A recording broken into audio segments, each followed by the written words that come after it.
I just suddenly going to be on film. Good boy. I usually have 2 hours in makeup.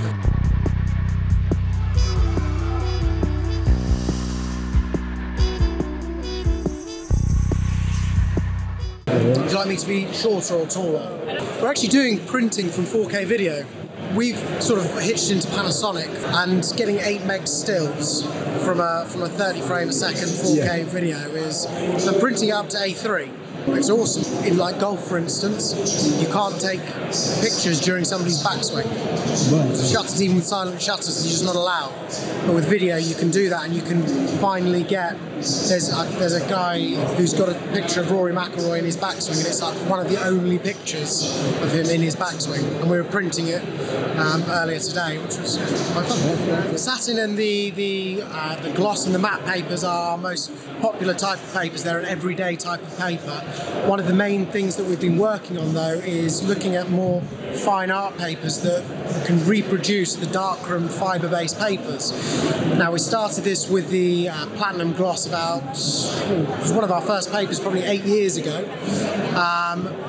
Recently, we've launched something called the Signature range of papers, which is tying into 5 professional photographers and linking them to 5 of our most popular and award-winning fine art inkjet medias, which cover off fibre-based style papers, whether it's gloss or matte textures, and it's really just trying to bring a synergy together and align ourselves to encourage people to print.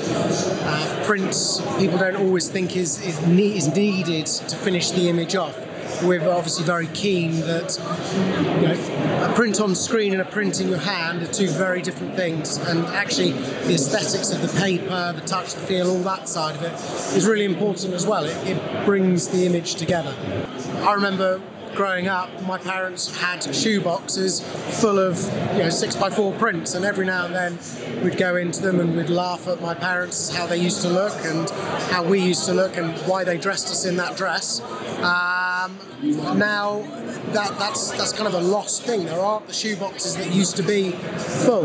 So not only is there a surplus of shoe boxes all across the land, there's also, people don't have that history that they can dive into. And yeah, I know you can keep it on hard drives, keep it on Facebook or wherever, but there's something nice about opening a box and getting some prints out and having that moment with either your family, friends or whoever it is to enjoy those prints. The vinyl's quite an interesting sort of comparison there, because with the vinyl, people spend hours building or designing album artwork, vinyl covers, and that was part of the vinyl. That was, yes, there was the sound, which I'm not going to get into the argument of whether it's better or worse. I think it is better, but that's for each to their own. But the album artwork itself was all part of that, and by keeping images on Facebook or on anything, on a tablet or anything like that, you're losing a dimension of the photograph. You kind of just flick through instantly, you just bounce through images and everything's so bright and unrealistic as to how it was actually when the image was taken. And you get a photograph printed and you give it to somebody, and they spend, instead of 2-3 seconds, they spend 5-10 seconds, maybe a minute, studying the photograph, enjoying the photograph, then moving on to the next one, embracing it as it was meant to be. A big part of what Fotospeed does now is we look at, you've got a print, right, what can you do with that print? So we've done photo blocks, so we can put it on a photo block. We've got the pinch book coming out, sprung loaded hinge, make it nice and simple so somebody can present their work to family, friends in a nice, simple, inexpensive way.